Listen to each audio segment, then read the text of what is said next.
All right, guys, we made it to the end of October.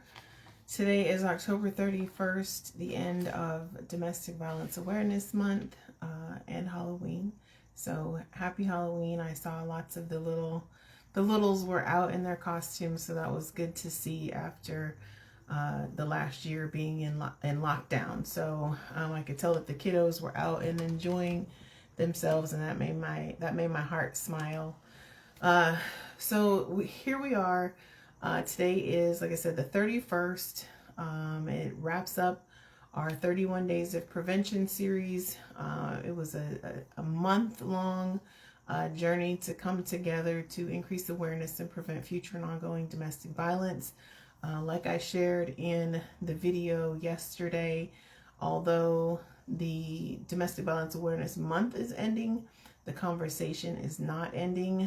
I encourage you, if you missed any of the videos, they're all available on my YouTube channel. I did include the link in the video message, so if you're catching this on one of the replays or one of the other platforms, please go to YouTube. There's 31 days of brand new content out there.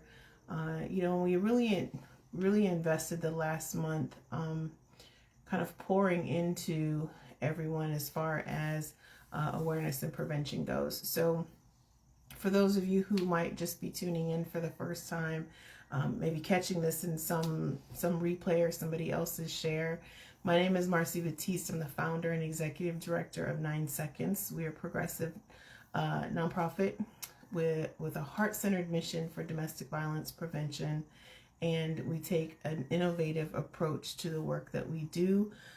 We partner with schools, community organizations, youth organizations, college campuses across the state of Arizona to ensure that women have the tools and the resources that they need to secure their health, their safety, and their success. And in return, we are making strides towards our goal of changing the trajectory of domestic violence in the state of Arizona.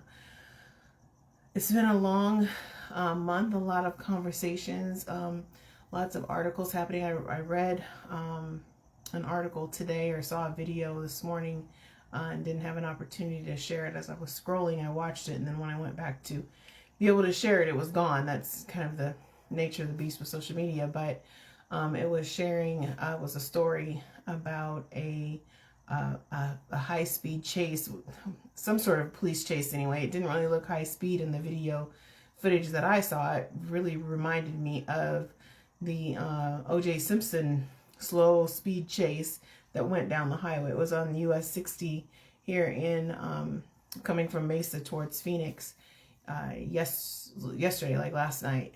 And they shared in the article that was all started with a domestic violence incident. So while we continue to share information, we've invested the last 5 or 6 days really drilling in on making a safe exit. And I've shared with you all that that's one of the most dangerous times in a relationship, when the abused party is trying to get out of the relationship, maybe move out of the house, that sort of thing. So there's, I think, 5 videos. We did a 5-day series with making a safe exit. You'll be able to see those videos also on the YouTube, and they stand out because they all have the same background, the same look. They all go together, and they're numbered 1 through 5, but it doesn't matter what order you watch the videos in. When I started this, I told my team, I said, we're really going to drill down during Domestic Violence Awareness Month and go beyond just sharing statistics. I wanted to be able to share with you actual stories and bring you kind of in and behind the scenes, share a little bit more about my personal story. I did some interviews with my associate executive director, Cassie McGee. She shared her experiences with domestic violence. And if you missed those interviews or those conversations that I had with Cassie, I really encourage you to listen to those. Cassie is much younger than me, but she has a very different story and a different experience with domestic violence. And she had small children at the time. She was married to, it was her husband who she was leaving the relationship from as a result of domestic violence. So if you miss those conversations that I had with Cassie, again, they're on the YouTube channel. They're also on the 9seconds.org website. I encourage you to go look at those and watch those interviews. They're kind of long. They're about an hour long, but it's really just a conversation that we're having. And really both of us being extremely transparent about our experiences, what we went through. We talked about protective orders. We talked about, what to do and how to support your children through the transition and what that looks like. We talked about being a single mom after domestic abuse. That's one of the things that keeps a lot of women in the relationship, is the idea or the fear of what being a single mom is going to look like, how they're going to support themselves, how they're going to support their families, etc. And so, she did a great job of really breaking down for you what that looks like. For me, my kids were much older. I didn't have toddlers at the time. She had 2 children who were under the age of 3 at the time. One was just a newborn, actually. And so, she wasn't working at the time. She, had these little kids. That was the kid's father. A lot of additional layers that I didn't have in my personal experiences, right? So very, very transparent conversations, very honest, very heartfelt. And I applaud her for being able to do it, because this was her first time telling a lot of the story that she told. Even people very close to her knew of the situation, but they didn't know any details. And this was really her first time of really going into detail. Which brings me to the point of today's wrap-up video. Starting in the month of November, we are going to begin doing a series called Survivor Stories. Survivor Stories. And I want to be able to have conversations like the conversations that I had with Cassie, where we can really dive into some real personal stories, let you guys hear from survivors themselves and hear their experiences and understand kind of the backside of domestic abuse. One of the classes that we teach is called Domestic Impact. It's called Uncommon Faces. And, these conversations with these survivors are going to give you an inside bird's eye or inside detailed view of the true impact. Instead of looking at a bird's eye with just big examples kind of glaring down, this is going to be, you're going to be in up close and personal.